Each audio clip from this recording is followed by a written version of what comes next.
Today we're going to be removing and replacing the timing chain in a single cam V8 engine. This truck had code P3000, which is multiple cylinder misfire, and like 4 cylinders showing that it was misfiring.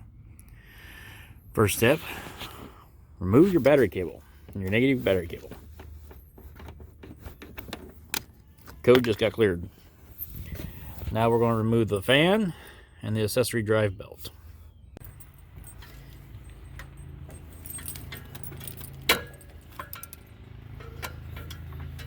To remove these serpentine style fans, you need these tools. And that's how you use them.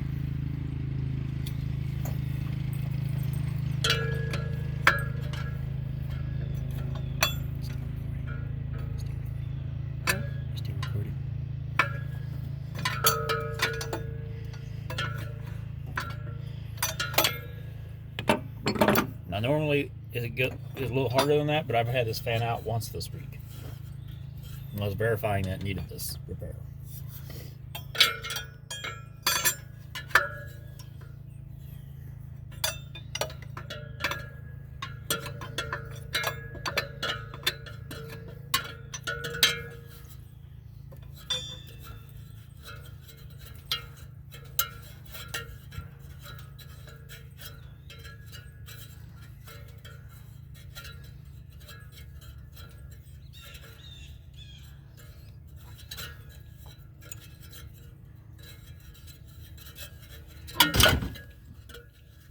Pick it up and set it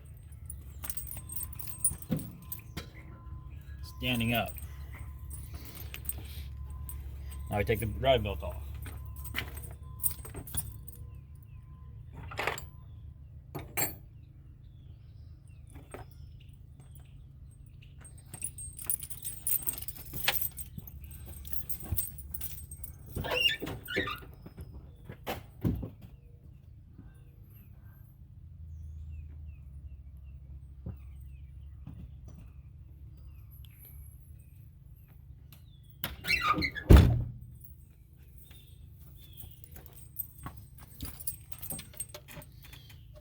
$15mm socket.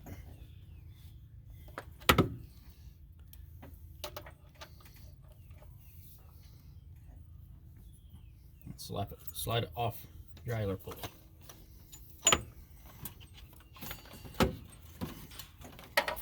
And lay that aside.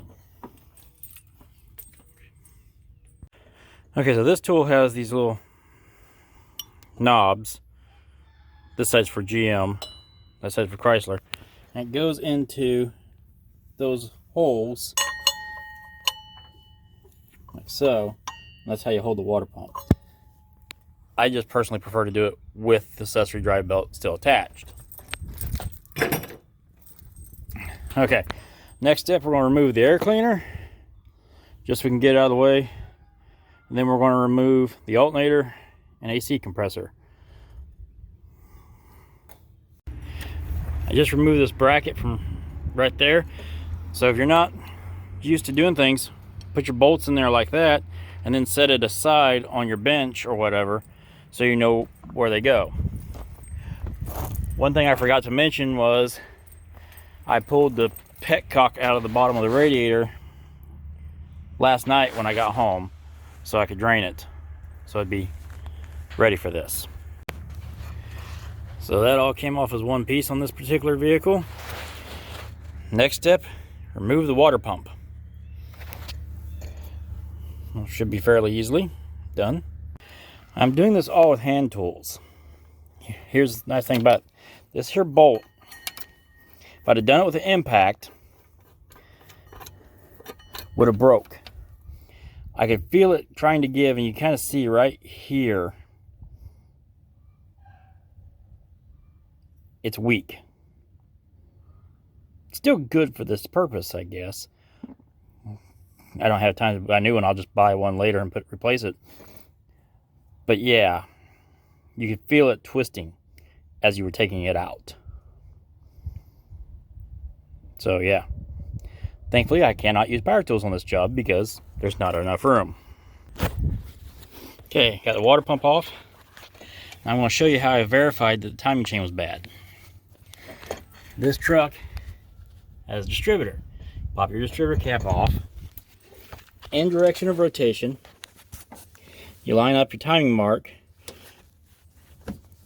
top dead center. Then you go backwards, like 5 degrees or something like that. Stop, and you watch your rotate your rotor on your distributor, and you start rotating the engine in direction of rotation. If it is more than 6 degrees, your timing chain's bad.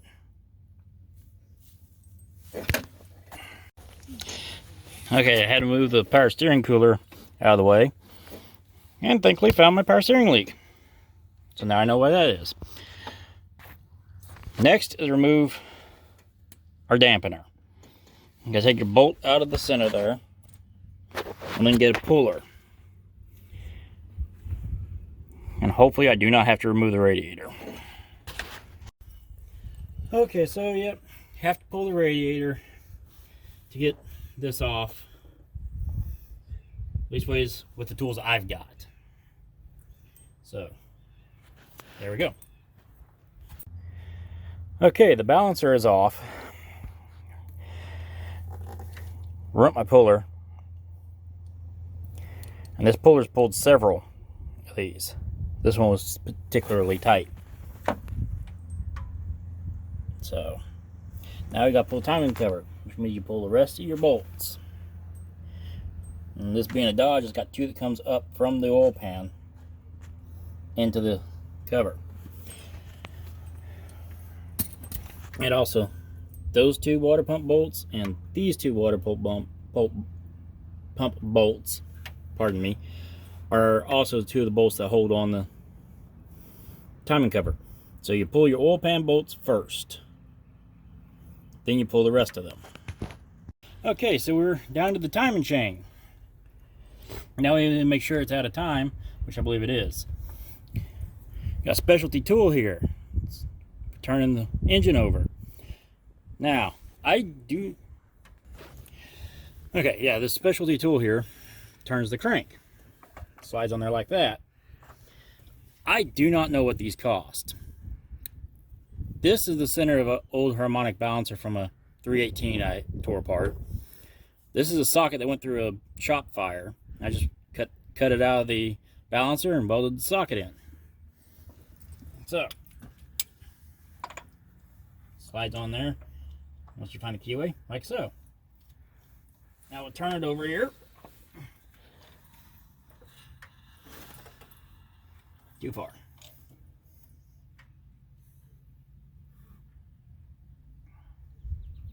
Well, according to the dots, it's in time, pretty close to in time. That'll give me a straight edge.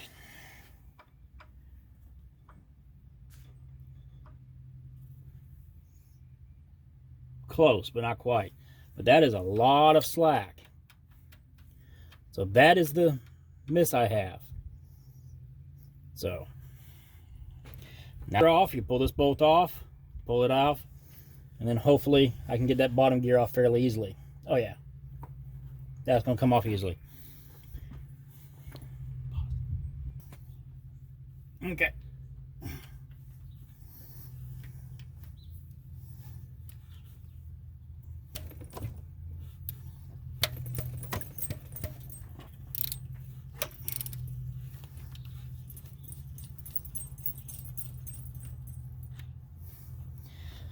On your older engines, the ones that had a fuel pump, there'd be a piece there that this would hold on that would activate the fuel pump. But this being fuel injected, it doesn't have it. Pop that off. Pull this out. This is a belt style chain. They went to these in the Magnums apparently. Slide that off. Let me get the new one.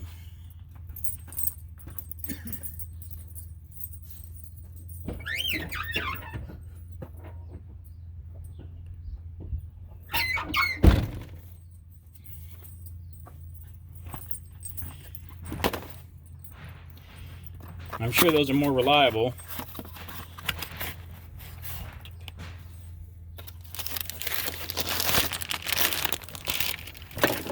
But I got the old-fashioned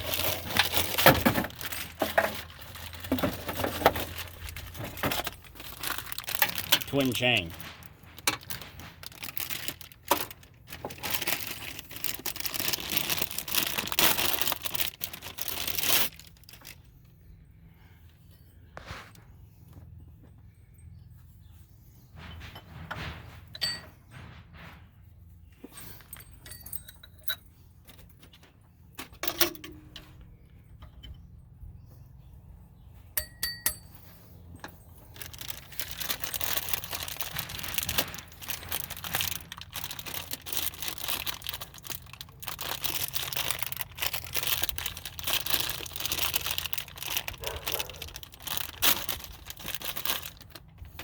Now what I'm doing here, I want to make sure these marks line up perfectly.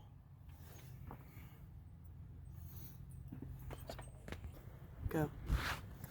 Okay, so put the new gears here on. See the bottom dot. You can see the bottom dot. My level is perfectly level. You can't see the top dot. So we are at least half a tooth out.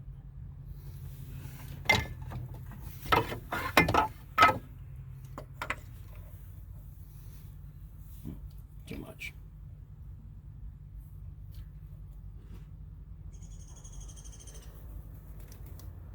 So you want to line these two dots up straight up and down, perfectly level.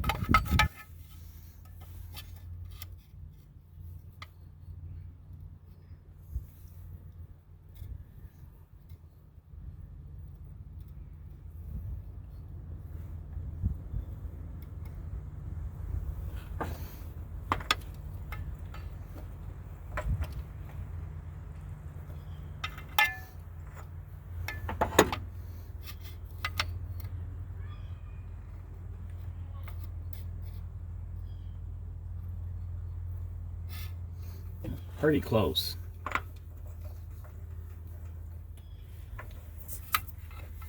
Anything you can use with straight edge works.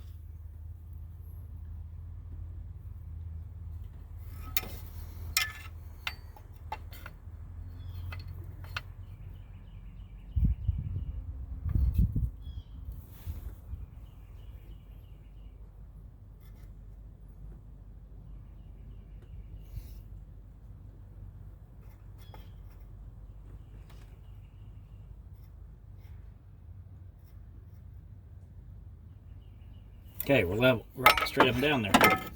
Now we'll get the chain and put it on. Take those back off.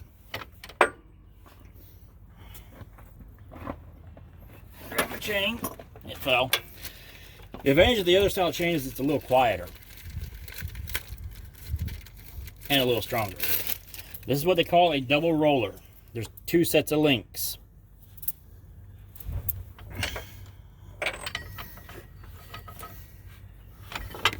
Alrighty, put your crank gear on.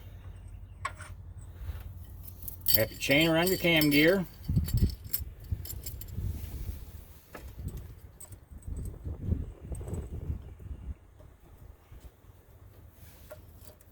Get lined up. You should just go on there.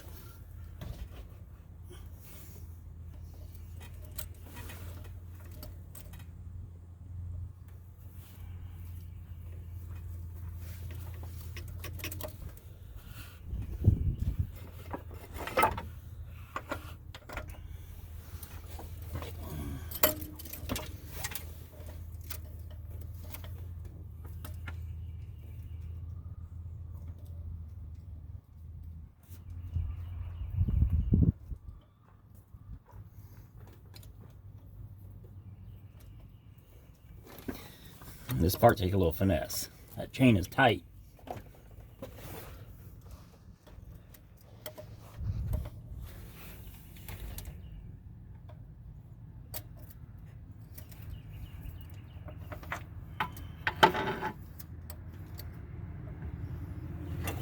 See how far out I go. I went too far with it.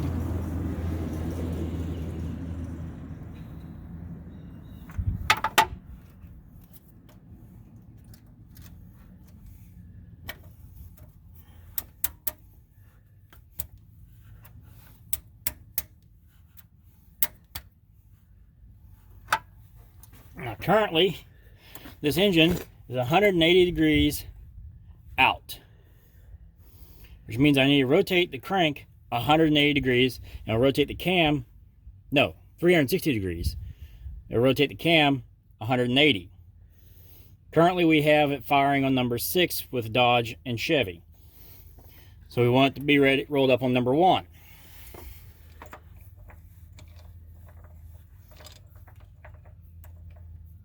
Find that keyway.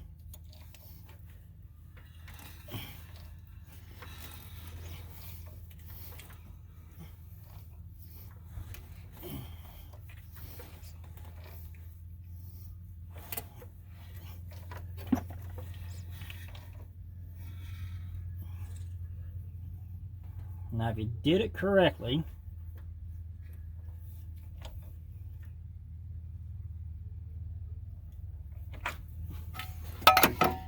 you should still be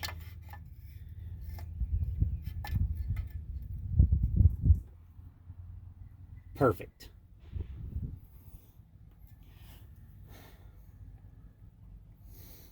Now, you clean up your timing chain cover, your water pump, after you put your cam bolt back in.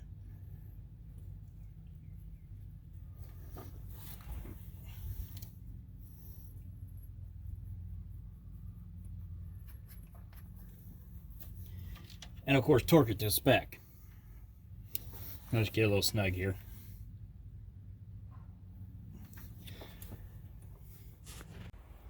Okay, we're gonna put I got the timing cover back on and the bottom bolts torqued back in. Now I'm going to show you why I rolled it over to number 1 top dead center.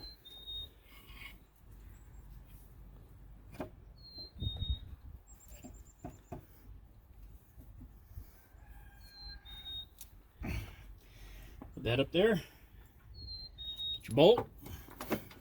Should be able to start.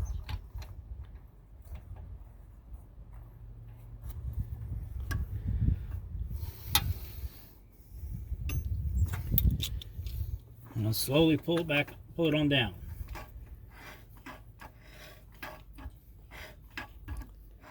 Let me get a different socket. Where did it go? There it is.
Okay, put it right there for a minute.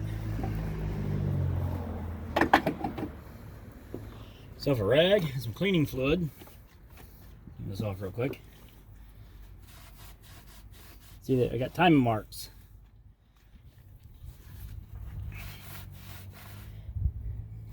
And I'm about 5 degrees before post top dead center, which would be just about right. You can be off just a hair. Bouncer could be off, but it's good enough for what we're doing. So I'm going to go ahead and put this on, then I'll put the water pump on, then I'll put the radiator back in, and I'll bring you back. Okay. All right, got the radiator back in, water pump on, and while I crawled underneath to rehook my transmission lines up, I went ahead and drained the oil. When you are doing this job, you have to change oil, because some antifreeze or coolant will get down into the oil. So that's draining. Now I'm just going to get the accessory drive back on, the fan back on, change my oil filter, put the oil plug back in, fill up my fluids, and go for a test drive.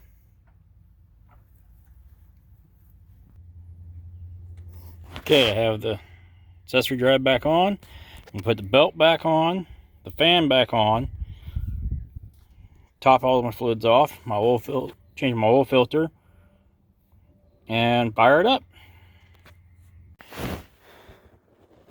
Okay, so we're going to go through here and make sure we have no codes, which we shouldn't.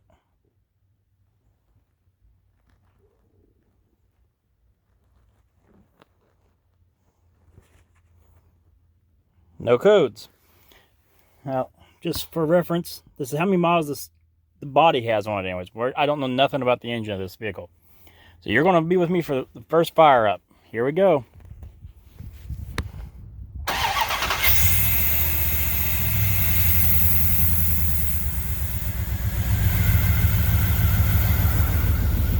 Make sure we got oil pressure. We have oil pressure. Make sure we don't have any oil leaks here.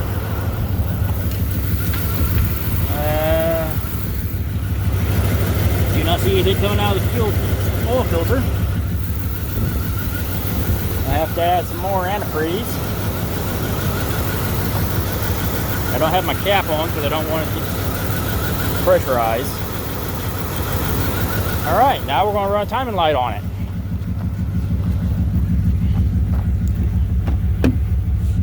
This ain't a fancy timing light.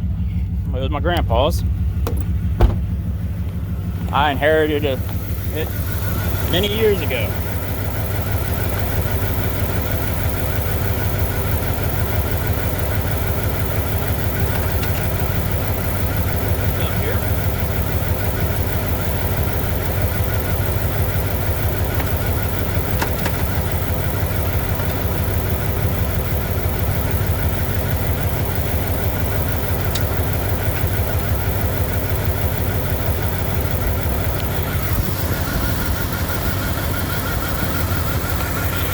Sorry guys.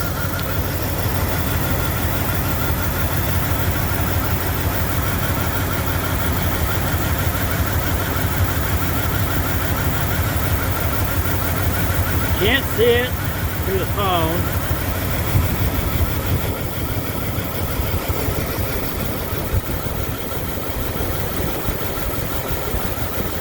But she is right on time.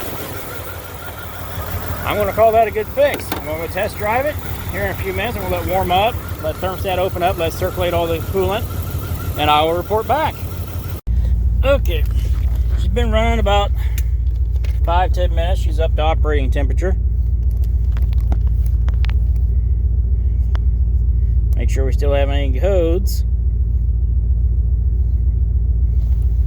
Now, something I recommend you do. Get yourself a little book.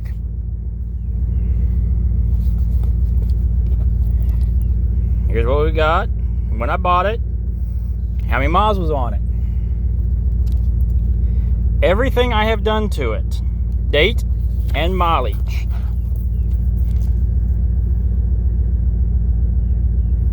Didn't put the date when I rotated the tire. That did get the mileage though. So she only had 1,000 miles on that oil change, 1,500 miles on that oil change. But that's the way it goes sometimes. So today's date is the 24th.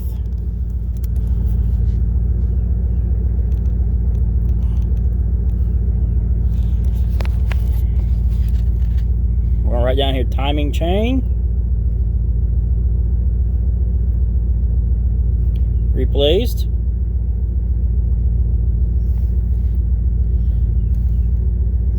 Coolant replaced.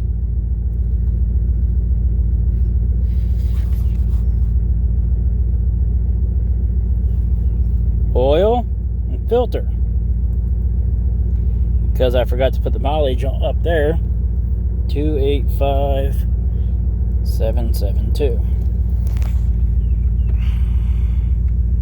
So yeah, I mean, keep track of your maintenance, people. It can help you out. If you want to sell the vehicle, then you can prove, if you do your own maintenance, you can prove you did it. Warranty work, stuff like that. So I still have yet to test drive it. I was giving it a little bit longer. Probably want to do that in a few minutes. But yeah, diamond chains replaced, and I started this at 9 o'clock this morning, and it is now 4 o'clock in the afternoon, so 7 hours. Thank you, and please like and subscribe.